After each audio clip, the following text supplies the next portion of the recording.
Hello and welcome to Global Fashion Workshop. Let me remind you that we post a new video 3 times a week. Today we have a very small tutorial, but a very important one, how to baste edges correctly. A lot of members of our sewing community don't know how professional tailors used to baste. There aren't really good schools now, and I notice a tendency that nowadays people don't know how to properly baste. Also, very often I see that people top stitch edges on wool, cashmere, etc. garments, but this cheapens the look of the garment so much. Of course, we can use top stitching on silk garments, or cotton, or linen, etc. But when we're talking about a nice suit, or a nice coat, or jacket, or something of that sort, we must know how to baste edges. To create an absolutely luxurious look, to properly baste the edges of collars, front edges, etc., we need to grasp the concept and understand the importance of it, the importance of correct basting. So today I will show you how not to baste, how to baste properly, what to pay attention to, how the stitches should be, and how to correctly make the stitches. The basting stitches must really hold the edges in place and not just make some sort of stitches which leave a loose edge, and then when we go to press, if the basting was done incorrectly and the stitches don't really hold the fabric in place, then everything starts shifting and the fabric moves in all directions. This should not be done. So in high quality garments, let's say no to top stitching, let's learn to baste correctly, and let's learn those classic tailoring techniques which aren't really shown anywhere right now. But I want to return to my youth, the way I learned to baste when I was young, and today I want to show you exactly the way I learned back then.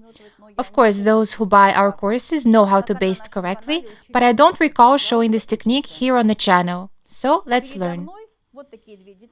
I have these two pieces in front of me, stitched together, one is interfaced and one isn't.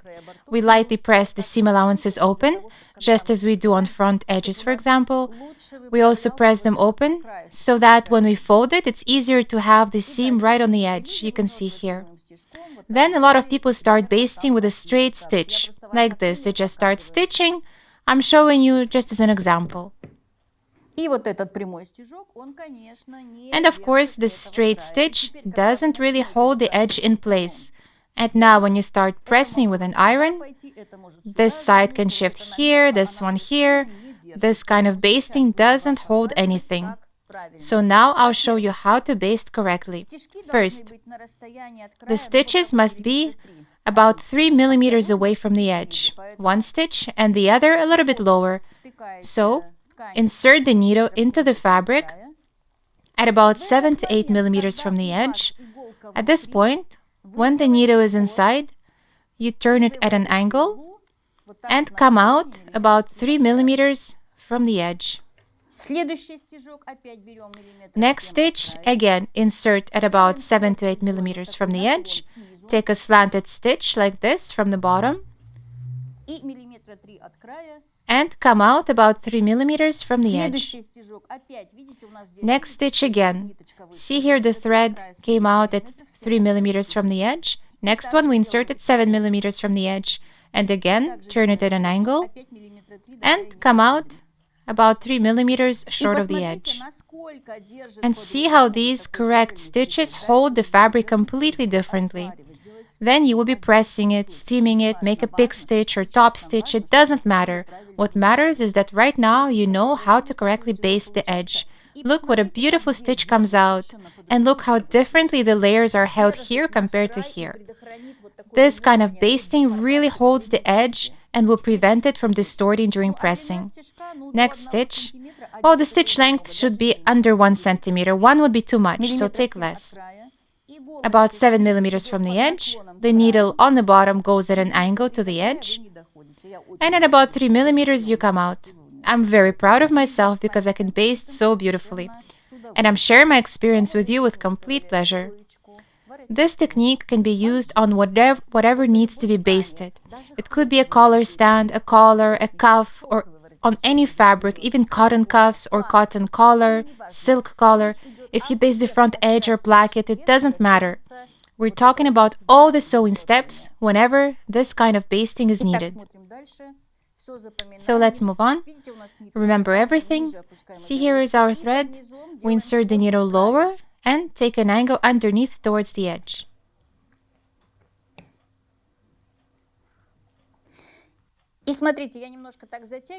And look, I'm pulling on the thread, but not so much that it starts gathering the material. But it should still be taut, because we need the layers to be properly held in place here. You'll never get any distortion here while pressing.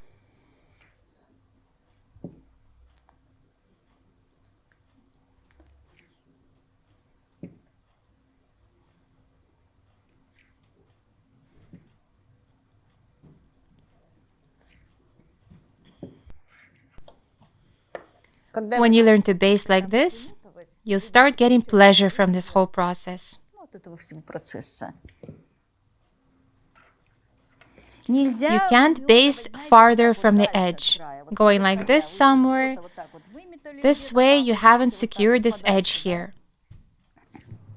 You see what happens here? There's looseness there.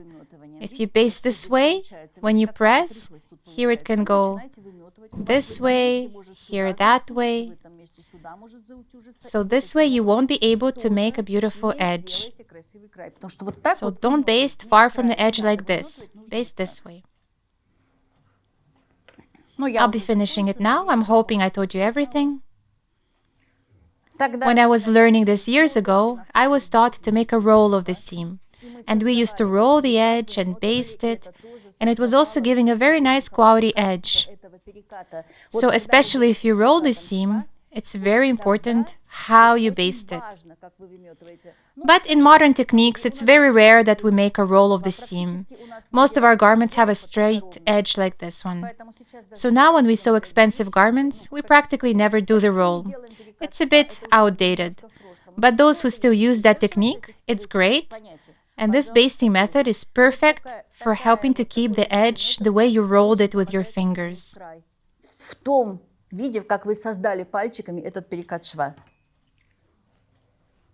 But we practically never do that anymore.